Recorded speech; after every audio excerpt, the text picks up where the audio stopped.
درود پاک پڑھنے کے بے شمار فضائل و برکات ہیں. بڑی مشہور حدیث ہے.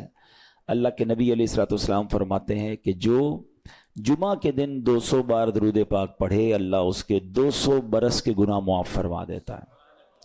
تو یہ ہمیں غور کرنا ہے اور ہمیں جمعے کے دن کثرت سے درود پاک پڑھنا ہے. آئیے مل کر محبت کے ساتھ باواز بلند درود پاک پڑھ لیں. صلو علی الحبیب صلی اللہ تعالی علی محمد صلی اللہ علیہ وسلم. قرآن پاک کی وہ آیتیں جس میں رب کریم نے مومنوں سے براہ راست بات کی ہے، مسلمانوں سے براہ راست بات کی ہے اور فرمایا یا ایھا الذین آمنو، اے ایمان والو. وہ ہم نے انشاءاللہ سیریز کو لے کے چلنا ہے اور ہم نے اس بیان کا یا اس ٹاپک کا نام رکھا ہے قرآن کی باتیں. تو پہلی آیت ہم کور کر چکے تھے جس میں نبی پاک علیہ الصلوۃ والسلام کی شان بڑے شاندار انداز میں سورہ بقرہ کی وہ آیت تھی جس میں ہمیں یہ بتایا گیا تھا کہ اے ایمان والو پیارے آقا سے بات کیسے کرنی ہے. ان کو راعنا نہیں کہنا، ان کو انظرنا کہنا ہے. آج جو ہم نے آیت پڑھنی ہے قرآن پاک کی، جس آیت کو سمجھنا ہے، یہ بھی قرآن پاک کی سورہ بقرہ کی آیت ہے. پارہ نمبر 2 ہے اور آیت نمبر 153 ہے. بیوٹیفل آیت and so many good lessons from that آیت. اب وہ آیت کون سی ہے؟ بسم اللہ الرحمن الرحیم. یا ایھا الذین آمنوا استعینوا بالصبر والصلاۃ ان اللہ مع الصابرین. ترجمہ اس کا کیا ہے؟ اے ایمان والو صبر اور نماز سے مدد مانگو، بے شک اللہ صابروں کے ساتھ ہے. اب یہاں بہت خوبصورت باتیں ہمیں سیکھنی ہیں کہ صبر اور نماز سے مدد مانگو. قرآن ہمیں راستہ بتا رہا ہے کہ آپ کو ہیلپ چاہیے تو صبر اور نماز کے ذریعے آپ نے ہیلپ لینی ہے. اب اس کا مطلب یہ ہوا کہ عبادات کی ادائیگی، گناہوں سے رکنے اور نفسانی خواہشات پورا نہ کرنے پر صبر کیا جائے. اور نماز چونکہ تمام عبادات کی اصل ہے، اہل ایمان کی معراج ہے، اللہ اور بندے کے درمیان ایک بیوٹیفل کانٹیکٹ ہے، تو اس لیے اس سے بھی مدد طلب کرنے کا حکم دیا گیا ہے. یہ بھی یاد رہے کہ بدن پر باطنی اعمال میں سب سے سخت صبر ہے اور ظاہری اعمال میں سب سے مشکل نماز ہے. یہ بڑی اہم بات ہے. کچھ اعمال وہ ہیں جن کا تعلق دل سے ہوتا ہے، انسائٹ ہوتا ہے. انسائٹ اعمال میں سب سے مشکل کام کیا ہے؟ صبر کرنا. اور ظاہری عبادتوں میں، جسمانی عبادتوں میں سب سے مشکل کام کیا ہے؟ نماز پڑھنا. تو یہ 2 اہم کام دیے گئے کہ صبر اور نماز سے مدد چاہو. اچھا اب ہم دیکھتے ہیں کہ صبر اور نماز سے مدد ملتی کیسے ہے اور سرکار دو عالم صلی اللہ تعالی علیہ وسلم کا اس میں کیا معمول تھا. اب ذرا سنیے گا. اب نبی پاک علیہ الصلوۃ والسلام کا یہی معمول تھا. حضرت حذیفہ رضی اللہ تعالیٰ عنہ فرماتے ہیں نبی کریم علیہ الصلوۃ والسلام کو جب کوئی سخت مہم پیش آتی تو آپ علیہ الصلوۃ والسلام نماز میں مشغول ہو جاتے. جب میں خود اس آیت کی کچھ دنوں پہلے تیاری کر رہا تھا تو بڑا ایک نیا کہتے ہیں نا نیا باب آنکھوں کے سامنے کھلا کہ یقیناً جب ہم پرابلم میں آتے ہیں ہم دعا بھی کرتے ہیں، ہم لوگوں سے بھی کہتے ہیں، مگر کیا ڈائریکٹلی ہم نماز کی طرف جاتے ہیں؟ حالانکہ قرآن نے ہمیں پرابلمز کا سولوشن کیا دیا ہے کہ صبر اور نماز سے مدد چاہو. اب آگے چلیں. حضرت عمر فاروق کا بھی یہی عمل تھا کہ کوئی مشکل درپیش آتی تو آپ رضی اللہ تعالیٰ کو اگر کبھی اسلامی فوجوں کے آنے میں تاخیر پتہ چلتی، یعنی آپ چونکہ جنگوں کے لیے فوجوں کو روانہ کرتے تھے، بہت شاندار اسٹریٹجک پلانر تھے، تو اب فوج گئی اور ایکسپیکٹیشن یہ تھی کہ فلاں ٹائم کو واپس آ جائے گی. اس زمانے میں ٹیلی فون تو تھا نہیں، انٹرنیٹ تو تھا نہیں کہ لوکیشن شیئر ہو جائے گی یا کال آ جائے گی کہ سر ہم یہاں رکے ہوئے ہیں. اب ٹائم ہو جاتا اور فوج واپس نہ آتی نا تو آپ اب اس کو کیا کرتے؟ کیا پتہ تو نہیں کیا ہوا ان کے ساتھ، خیریت سے آ جائیں، تو آپ نماز میں مشغول ہو جاتے، نماز کے لیے کھڑے ہو جاتے. اب کیا ہمارے ساتھ کبھی ایسا ہوتا ہے کہ ہمارا بچہ کہیں گیا ہے، اس کی خبر نہیں آ رہی، یا کوئی چیز ہماری آنی ہے ابھی تک پہنچی نہیں ہے، یا کوئی اچھی نیوز نہیں آ رہی ہے، تو ہم کیا اس کے لیے نماز کی طرف جاتے ہیں؟ یہ نبی پاک کا ہمیشہ معمول رہا. حضرت عبداللہ بن محمد حنفیہ رحمۃ اللہ تعالی علیہ فرماتے ہیں کہ میں اور میرے والد ایک انصاری رشتہ دار کے پاس عیادت کرنے گئے. جب نماز کا وقت ہوا تو انہوں نے اپنے اہل خانہ میں سے کسی کو پکارا کہ اے لڑکی وضو کا پانی لے آؤ اور ہمارے لیے نماز میں راحت پہنچاؤ، نماز پڑھ کر میں راحت پاؤں، جلدی سے وضو کا پانی لے آؤ. تو کہتے ہیں ہم نے ان انصاری شخصیت کے الفاظ پر بڑا تعجب کیا کہ نماز سے راحت کیسے ملتی ہے. تو انہوں نے کہا میں نے نبی پاک علیہ الصلوۃ والسلام کو فرماتے سنا ہے اے بلال کھڑے ہو اور ہمیں نماز کے ذریعے راحت پہنچاؤ. And it means namaz is a relaxation for all of us.